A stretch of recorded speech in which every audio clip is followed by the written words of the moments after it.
Anju, Messi ഇപ്പോൾ കേരളത്തിലെത്തും എന്ന് പ്രതീക്ഷിച്ചിരിക്കുകയാണ് ഞാനും.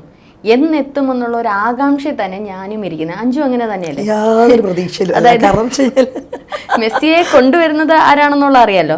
മുഖ്യ സ്പോൺസറായ reporter TV broadcasting corporation MD നമ്മൾ ആൻഡോ അഗസ്റ്റിനാണ്. പക്ഷേ മെസ്സി എന്നെത്തും? മെസ്സി എത്തില്ല. അതിന് 2-3 കാര്യങ്ങൾ പറഞ്ഞുതരാം. എത്തില്ല എന്ന് വെച്ചാൽ എനിക്ക് പ്രതീക്ഷയില്ല. ബിക്കോസ് ആദ്യം തന്നെ ഏത് ചാനലാണ് കൊണ്ടുവരുന്നത്? റിപ്പോർട്ടർ നമ്മുടേത്. ഇന്ന് എനിക്ക് തോന്നിയിട്ടുണ്ടല്ലേ, മലയാളത്തിൽ നിന്നല്ല ഇന്ത്യയിൽ തന്നെ ഏറ്റവും കൂടുതൽ കുത്തിത്തിരിപ്പും നിലപാടെന്ന് പറയുന്ന സാധനം ഇല്ലാത്ത ഒരേ ഒരു ചാനലേ ഞാൻ കണ്ടിച്ചുള്ളൂ, അത് റിപ്പോർട്ടറാണ്. ഇവർ ചെയ്യുന്ന എന്തുവാണ്? ഫുള്ള് ഡ്രാമാസാണ് അതിൻ്റെ അകത്ത് മുഴുവൻ സെറ്റ് ചെയ്തേക്കണം. മലയാളികളെ എങ്ങനെ, പിന്നെ മലയാളികളെ പറഞ്ഞിട്ട് കാര്യമില്ല, പ്രബുദ്ധരാണ്. 101% സാക്ഷരത, 108% പ്രബുദ്ധത ഒക്കെ ഉണ്ട്. പക്ഷേ ഇത്രയും ഫൂൾസ് ആയിട്ടുള്ളൊരു ജനവിഭാഗം വേറെ ഇല്ല. പറ്റിക്കപ്പെട്ടുകൊണ്ടിരിക്കുകയല്ലേ നമ്മൾ. ആട് തേക്ക് മാഞ്ചിയം, പൊന്നാങ്കരി ചീഴ, ജാപ്പനീസ് കിടക്ക, നമ്മൾ പറയുമല്ലോ. പിന്നെ ഒരാളുടെ മറ്റേ കടക്കാ പട്ടർ അത് തൊട്ട് നിൽക്കുവാണ്, അത് പോയി തല കൊണ്ട് വീഴും. പിന്നെ അപഹരണ കേസ് നമ്മുടെ ഏതാണ് കപ്പലണ്ടി കണ്ണൻ, അതായത് അത് അങ്ങനത്തെ ഉള്ള CPM-ൻ്റെ എല്ലാ ഇതിലും കൊണ്ടുവന്ന് കാശ് കൊണ്ടിടും. ബ്ലേഡ് എവിടെ കാശ് എന്ന് പറഞ്ഞ ബ്ലേഡ് ഓരോ പ്രാവശ്യം പൊട്ടും. ടോട്ടൽ ഫോർ യു ഇതിങ്ങനെ വരുവാണ്. പിന്നെ നമ്മളെല്ലാം വിശ്വസിച്ചുകൊണ്ടിരിക്കുവാണ്. പക്ഷേ മെസ്സി കൊണ്ടുവരാൻ AFAക്ക് 130 കോടിയാണ് ചെലവഴിച്ചിരിക്കുന്നത്. പക്ഷേ ഇതിന്റെ തെളിവുകളൊന്നും പുറത്തു വിടുന്നില്ല. ഇവർ തമ്മിലുള്ള എഗ്രിമെന്റിന്റെ കാര്യങ്ങളൊന്നും പുറത്തു വിടുന്നില്ല. ഇനി മെസ്സി വന്നില്ലെങ്കിൽ അത് അവരുടെ പ്രശ്നമായിട്ടാണ് വരുന്നത്. കേരളത്തിൽ വന്നില്ലെങ്കിൽ ഇന്ത്യയിലേക്ക് ഇനി മെസ്സി വരില്ല. ഇന്നലെ വാർത്താ സമ്മേളനത്തിൽ എനിക്ക് തോന്നി അവർ മെസ്സിയെ കൂടെ ട്രോൾ വെച്ചറിലാക്കാൻ വേണ്ടിയിട്ട് ഇട്ടുകൊടുത്തിട്ടുണ്ടെന്നുള്ളതാണ് ഏറ്റവും വലിയൊരു സംഭവം അല്ലേ. പുള്ളി ഇതുപോലെ അറിയുന്നുണ്ടോ? എനിക്ക് അത് ആലോചിക്കുമ്പോഴാണ് ഏറ്റവും വലിയൊരു തമാശ. 130 കോടിയൊക്കെ കൊടുത്തിട്ട് മെസ്സി, അതായത് അർജന്റീന ടീം വരില്ല എന്നൊക്കെ പറയുമ്പോൾ അതിലൊരു കാര്യഗൗരവല്ലേ? കൊടുത്തു കാണില്ലേ? അറിയില്ല. പറയുന്നത് നമ്മുടെ ഈ ആരാ പറയുന്ന റിപ്പോർട്ടർ ആയതുകൊണ്ട് മാത്രമാണ്. പ്രത്യേകിച്ചും റിപ്പോർട്ടർ, അതിൻ്റെ അകത്തുള്ള റിപ്പോർട്ടേഴ്സ്, അതൊക്കെ പറയുമ്പോൾ നമ്മുടെ മനസ്സിൽ കുറേ കാര്യങ്ങൾ ഇങ്ങനെ വരുവാണല്ലേ. എന്തുമാത്രം ഞാൻ ആലോചിച്ച് നോക്കിയിട്ടുണ്ട്. റിപ്പോർട്ടറിൻ്റെ അരുൺകുമാറൊക്കെ ഇത്രയും ഗതികെട്ട ഒരു പത്രപ്രവർത്തകനുണ്ടോ? സങ്കടം തോന്നും. കാരണം എന്താ വെച്ച് കഴിഞ്ഞാൽ മൂട്ടിൽ മരമൊരു കേസ് വരുമ്പം ലോറിയിൽ നിന്നൊക്കെ ചാടി ഇറങ്ങി നിന്നിട്ട് ഇപ്പോൾ അല്ലെ ആ ഒരു ചാനലിന് വേണ്ടിയിട്ട് അത് കഴിഞ്ഞിട്ട് തലയിൽ ഇങ്ങനെ കെട്ടൊക്കെ കെട്ടി കയ്യിലേക്ക് കൊടുത്ത് ലോറിയിൽ മാധ്യമങ്ങൾ ഇങ്ങനെ അങ്ങൊക്കെ മാറിപ്പോയതല്ലേ. നമുക്ക് ഇല്ല സിനിമ സ്റ്റൈലിലൊക്കെ ആയിപ്പോയി അല്ലേ? അല്ല, അത് അവിടെ എന്ന് വെച്ച് കഴിഞ്ഞാൽ ഇവര് കൃത്യമായിട്ടൊരു അജണ്ട സെറ്റ് ചെയ്തിട്ടുണ്ട് അല്ലെ. റേറ്റിംഗിന് വേണ്ടിയിട്ട് ഏതറ്റം വരെയും പോകണം. പക്ഷെ എങ്ങനെയാണ് അത് നേരായ ഒരു മാർഗ്ഗമാണോ ശരിക്കും? അവരുടെ ഒരു റേറ്റിംഗ്, നമുക്കൊരു വാർത്താ മാധ്യമം അല്ലെങ്കിൽ ഒരു ചാനൽ ആയിക്കോട്ടെ, ഏതൊരു ചാനൽ ആയിക്കോട്ടെ അല്ലെങ്കിൽ മാധ്യമം ആയിക്കോട്ടെ, കുറച്ചൊരു ധാർമ്മികത. ഇപ്പം ഞാനത് പറയുന്നില്ല, എല്ലാ ചാനൽസും ധാർമ്മികത, റേറ്റിംഗ് തന്നെയാണ് ഇവിടെ മുഖ്യം. എനിക്ക് അരുൺകുമാറിനെ എനിക്ക് ഇഷ്ടമായിരുന്നു, ചടുലമായിട്ടുള്ള വർത്തമാനങ്ങൾ. പക്ഷെ അദ്ദേഹം തന്നെ അദ്ദേഹത്തിന്റെ ആ ഒരു കരിയറിന്റെ അല്ലെങ്കിൽ കാര്യവട്ടം ക്യാമ്പസിലൊക്കെ എന്താ പറയുക, പുള്ളിക്കാരൻ്റെ ഒരു ജസ്റ്റ്മെന്റ് കുറേ ഇതാണ്. ആ വാക്ചാതുര്യം തന്നെയാണ് പ്രധാനപ്പെട്ട ഒരു കാര്യം. അന്നൊക്കെ നമുക്ക് തോന്നിയിട്ടുണ്ടെന്നില്ല. അരുൺകുമാർ എന്ന് പറയുമ്പോൾ നിലപാടിൻ്റെ ഒരു വ്യക്തിയാണ് എല്ലാത്തിനും. ഇപ്പം അരുൺകുമാർ എന്ന് പറഞ്ഞു കഴിഞ്ഞാൽ മുട്ടൻ കോമഡി പീസാണ്. സത്യമല്ലേ അത് പറയുന്നത്?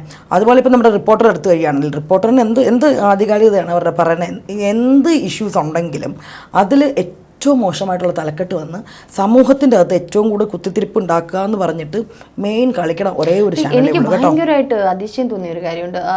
എയർ ഇന്ത്യ വിമാന അപകടത്തിൻ്റെ ഒരു സന്ദർഭത്തിൽ ഓരോരുത്തരും മരണപ്പെടുന്നു. അപ്പം മരണപ്പെടുന്ന ഒരു വാർത്ത നമ്മൾ വായിക്കുന്നത് അത്രയും ഗൗരവമായിട്ട്, അല്ലെങ്കിൽ നമ്മളുടെ ഇമോഷൻസ് നമ്മുടെ കണ്ണുകളിലും ഒക്കെ നമ്മൾ വരുത്തിക്കൊണ്ട് വളരെ ശാന്തമായിട്ട് പറയേണ്ടത്. പക്ഷേ എനിക്ക് തോന്നുന്നു സ്മൃതി പരുത്തിക്കാടാന്ന് തോന്നുന്നു, അത് പലരും എടുത്ത് ട്രോൾ ചെയ്തിട്ടുണ്ട് ഇല്ലേ. ഫുട്ബോളിലൊക്കെ ഒരു മരണം നിരക്ക് കുറയുന്നു എന്ന് അറിയുമ്പോൾ ഇവിടെ ദുഃഖം.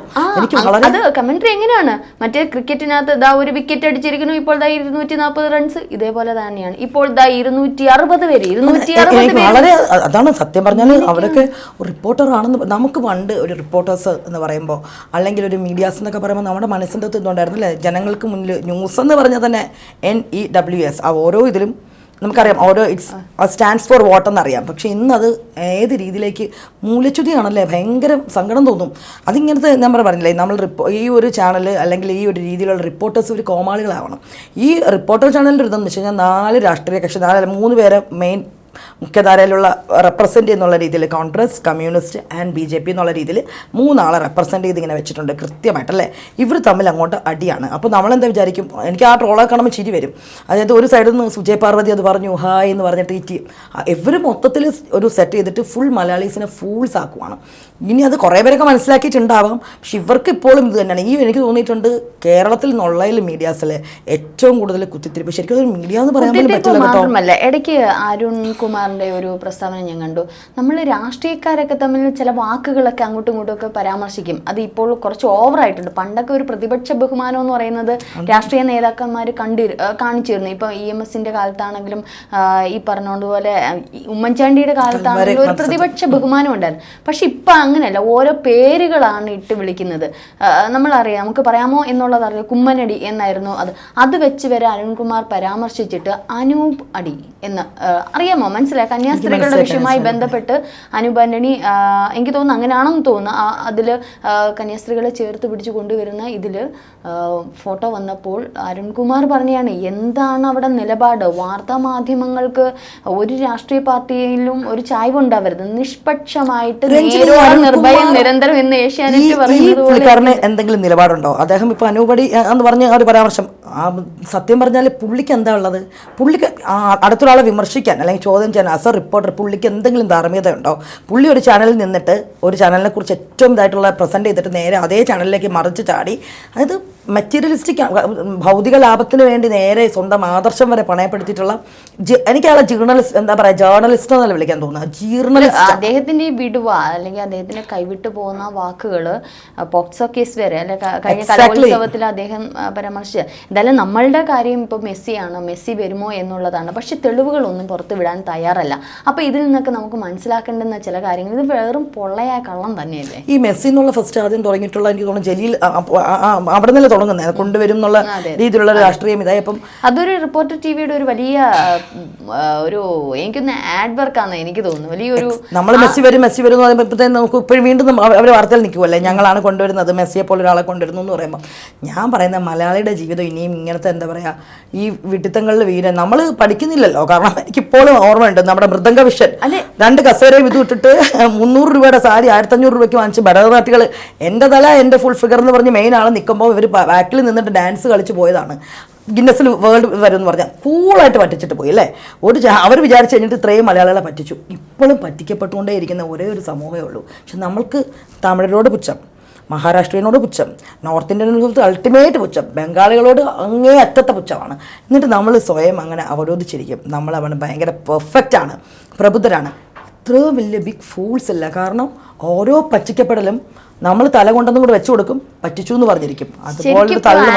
ഇതിൽ വെട്ടിലായിരിക്കുകയാണെന്നാണ് എനിക്ക് തോന്നുന്നത്. കാരണം ഇതിപ്പോ അങ്ങ് പബ്ലിഷും ആയിപ്പോയി. ഒരു വലിയൊരു റിപ്പോർട്ടർ ചാനലിനും അദ്ദേഹത്തിനും വേണ്ടിയിട്ടുള്ള ഒരു പബ്ലിസിറ്റിക്ക് വേണ്ടിയിട്ട് ഇത് കൊടുക്കുകയും ചെയ്തു. അദ്ദേഹം വിചാരിച്ചിരുന്ന കുറച്ച് നാൾ കഴിഞ്ഞ് മലയാളികൾ എന്നും മറക്കുന്നത് പോലെ ഇതങ്ങ് മറക്കും. പക്ഷെ മെസ്സിയെ മറക്കാൻ മലയാളികൾക്കാവുമോ? മെസ്സി എന്ന് കേരളത്തിൽ വരുമെന്ന് പറഞ്ഞു കഴിഞ്ഞാൽ ആരാധകർ പിടിവിടുമോ, അല്ലെങ്കിൽ പിടിച്ചു മാറ്റുമോ? അതുമല്ല മറ്റുള്ള മാധ്യമ പ്രവർത്തകർ ഇവർക്ക് എതിരെ തന്നെ നിൽക്കില്ലേ? ഇപ്പം വാർത്താ സമ്മേളനം ഓരോ തവണ നടത്തുമ്പോഴും അദ്ദേഹത്തിന്റെ ആ ഒരു എക്സ്പ്രഷൻ കാരണം ഇത് പണ്ടാരം പറഞ്ഞും പോയി, ഇനിയിപ്പോൾ എന്ത് ചെയ്യുമെന്നുള്ളൊരു അത് നമ്മൾ പറയില്ലേ, ഈ ആ ഒരു എക്സ്പ്രഷൻസ് വരുന്നെങ്കിൽ ഇപ്പോഴും പെട്ടുപോയെന്ന് നമ്മുടെ ഉള്ളിലൊരു തോന്നലുണ്ടെങ്കിൽ നമുക്ക് കുറച്ച് ഉളുപ്പ് വേണം.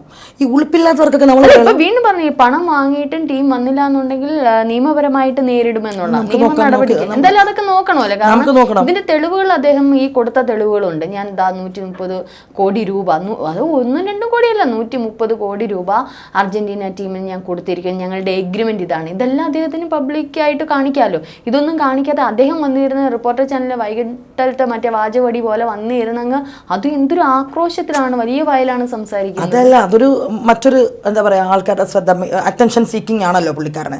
പിന്നെ ഇവരൊക്കെ എന്ന് പറയുമ്പോൾ ആസനത്തിൽ ആൾ കിടത്താൽ അതും ആഹാ തണല് അന്തസ് എന്ന് പറഞ്ഞുള്ള ടീമാണ്. അപ്പം ഇതൊക്കെ കൈയോടെ പിടിക്കപ്പെട്ടു പോയാലും അവർക്ക് നാണം ഉണ്ടെന്ന് തോന്നുന്നുണ്ട്? ഇല്ല. പിന്നെ നമ്മളെ പോലുള്ള 100% പ്രബുദ്ധത അല്ലെങ്കിൽ 100% ലിറ്ററസി എന്ന് പറഞ്ഞാൽ നമ്മൾ പറയില്ല 100% ലിറ്ററസി സർ. പക്ഷെ നമ്മൾ എന്താണ് അങ്ങനെ പറയുകയും ചെയ്യും, ഈ വിട്ടിതങ്ങൾ വിശ്വസിക്കുകയും ചെയ്യും. 2 ചേരിയായിട്ട് അടിയും തുടങ്ങും. അതാണ് ഏറ്റവും രസം. സോഷ്യൽ മീഡിയ ഇപ്പോൾ തന്നെ 2 ചേരിയിലുള്ള അടിയായിട്ടുണ്ടാവും. ഇവർക്ക് വേണ്ടത് ഇത് തന്നെയാണ്. ഏതായാലും ഒക്ടോബറിൽ വരുമെന്നാണ് പറയുന്നത്. 2 ആഴ്ചക്കകത്ത് അറിയാമെന്നും മാത്രമല്ല ഈ 130 കോടി രൂപ നൽകിയതിന് പണം ലഭിച്ചതായി അവർ മെയിൽ അയക്കുകയും ചെയ്തു എന്നുള്ളതാണ്. കാണിക്കട്ടെ, ഒരു രേഖ സഹിതം മൊത്തത്തിൽ കാണിച്ചു കഴിഞ്ഞാൽ ഓക്കെ മെസ്സി അങ്ങനെ ആയിട്ട്. ഇനിയിപ്പോൾ എന്താ പറയാ, ആ ഒരു AFI പ്രസിഡന്റും സെക്രട്ടറിയുമായിട്ടാണ് കരാറെന്നും പറയുന്നുണ്ട് ആൻഡോ അഗസ്റ്റിൻ. എന്തായാലും ഈ കരാറിന്റെ രേഖകളൊന്നും പുറത്തുവിടാൻ അദ്ദേഹം തയ്യാറല്ല എന്നുള്ളതാണ് നമ്മളെയൊക്കെ അതിശയിപ്പിക്കുന്നത്. എന്തുകൊണ്ട് അത് തയ്യാറാണെങ്കിൽ നമുക്കറിയാലോ, അദ്ദേഹം അത്രയെങ്കിലും ചെയ്തു എന്നുള്ളത്. ഗ്രീൻഫീൽഡ് സ്റ്റേഡിയത്തിലാണ് കളി നടത്താനുള്ള ഒരുക്കങ്ങളൊക്കെ ഒരുക്കിയത്. കാരണം ഇനിയിപ്പം കേരളത്തിൽ വന്നില്ലെങ്കിൽ മെസ്സി ഇനി ഇന്ത്യയിലേക്ക് വരില്ല എന്നുള്ളതാണ് ആൻഡോ അഗസ്റ്റിൻ പറയുന്നത്. അപ്പോൾ എന്ത് തന്നെയാലും അദ്ദേഹത്തിന് ഈ കരാറൊക്കെ ഒന്നും മാധ്യമങ്ങളുടെ മുമ്പിൽ പുറത്ത് വിട്ട് കഴിഞ്ഞാൽ ഒരു പക്ഷെ നമുക്ക് മനസ്സിലാക്കാം. ചിലപ്പോൾ അറിയില്ല, ഇതിൽ ഒരു വലിയ മാർക്കറ്റിംഗ് സ്ട്രാറ്റജി, അദ്ദേഹം ഒരു ബിസിനസ്മാനാണ് കാണും. മേ ബി ചിലപ്പോൾ ഈ പറയുന്നത് പോലെ അദ്ദേഹം മെസ്സിയെ കൊണ്ടുവന്ന് നിർത്തിക്കൊണ്ട് ഇപ്പം 500 കോടിയാണെന്നുണ്ടെങ്കിൽ 1000 കോടി മുതലെടുക്കാനുള്ള കഴിവ് ആൻഡോ അഗസ്റ്റിനുണ്ട്. അതിൻ്റെ ഏറ്റവും വലിയ ഉദാഹരണമാണ് റിപ്പോർട്ടർ ചാനൽ ഇന്ന് 1ാം നിലയിൽ നിൽക്കുന്നത്, അല്ലേ, ഫസ്റ്റ് തന്നെ നിൽക്കുന്നത്, ആ ഒരു ഈ ഒരു തരത്തിൽ റീച്ച് കയറി നിൽക്കുന്നത്. അപ്പം അദ്ദേഹത്തിന് ആ ഒരു ബിസിനസ് മൈൻഡ് ഉണ്ട്, എങ്ങനെ അത് കൈകാര്യം ചെയ്യണം. റിപ്പോർട്ടർ എന്ത് താഴെ കടന്നെയാണ് റിപ്പോർട്ടർ ചാനൽ പണ്ട് എത്രയോ വർഷങ്ങൾക്ക് മുമ്പ് തുടങ്ങി. പിന്നെ ഇവർ പുതിയതായിട്ട് സ്ട്രാറ്റജീസ് ആണ് ഭയങ്കര. നമ്മളെ ബിഗ് ബോസ്, മറ്റൊരു ബിഗ് ബോസ് ടൈപ്പ് കളി എന്ന് പറഞ്ഞാൽ ഒരു മൈൻഡ് ഗെയിം, പക്ഷേ ഉളിപ്പില്ലാത്തൊരു മൈൻഡ് ഗെയിം തന്നെ പറയേണ്ടി വരും, അല്ലേ. ശരിക്കും എന്താണ് മനുഷ്യരെ മൊത്തത്തിൽ നിർത്തി സമൂഹത്തിൽ ഇത്രയും ഗ്രൂപ്പിസം ഉണ്ടാക്കണത്, അല്ലെങ്കിൽ ആൾക്കാരെ തമ്മിൽ തല്ലിക്കുന്നത്. നടുക്ക് നിന്നൊരു മുട്ടനാടിനെ പോലെ നിന്നിട്ട്, അല്ലെ 2 മുട്ടനാടുകൾ നിന്നിട്ട് നടക്കുന്നത് രക്തം, നമ്മൾ പറയില്ല ചോര കുടിക്കുന്ന ചെന്നായ, അങ്ങനെയുള്ള ഒരേ ഒരു ചാനലേ ഉള്ളൂ. അതിൻ്റെ സ്ഥാപനത്തിൻ്റെ ഉടമയാണ് ഈ പറഞ്ഞ അദ്ദേഹം. അപ്പം എനിക്ക് തോന്നുന്നില്ല ഇതൊക്കെ എന്നും നമ്മൾ പറയില്ല ദുഷ്ടനെ പന പോലെ വളർത്തും. പക്ഷേ അപ്പം എന്തിനും തേറിസ് നമുക്കറിയാം, സത്യമല്ലാതെ നേരൻ്റെ വഴിയല്ലാതെ പോകണം. എല്ലാത്തിനും മെസ്സി വരുന്നോ, എനിക്ക് മെസ്സിയോട് ഭയങ്കര ഇഷ്ടമാണ്. പക്ഷേ കേരളത്തിൻ്റെ ഒരു സെറ്റപ്പ് വെച്ചിട്ട് ഞാൻ പറഞ്ഞില്ലേ, ഞാനതാ പറഞ്ഞത്, ജാപ്പനീസ് കിടക്ക വെളുത്ത് പാറതിലെല്ലാം വീണിട്ടുള്ള മലയാളി അവസാനം നമ്മുടെ മൃദംഗ വിഷ്ണുകാർ വരെ ആ രീതിയിലുള്ള പറ്റിപ്പിന് വരെ നമ്മളെല്ലാം അതിജീവിച്ചില്ലേ. അപ്പോൾ ഇതും ഈ ഒരു തള്ളും നമ്മൾ അതിജീവിക്കുന്നേ. പിന്നെ വന്നാലും വന്നില്ലെങ്കിലും മെസ്സി എന്ന് പറഞ്ഞു കഴിഞ്ഞാൽ എന്നെന്നും, അല്ലേ, മെസ്സി ഇപ്പം ഇവിടെ കേരളത്തിൽ വരണമെന്നൊന്നും അല്ല, Messi is always Messi and reporter is always reporter, അത്രയേ ഉള്ളൂ.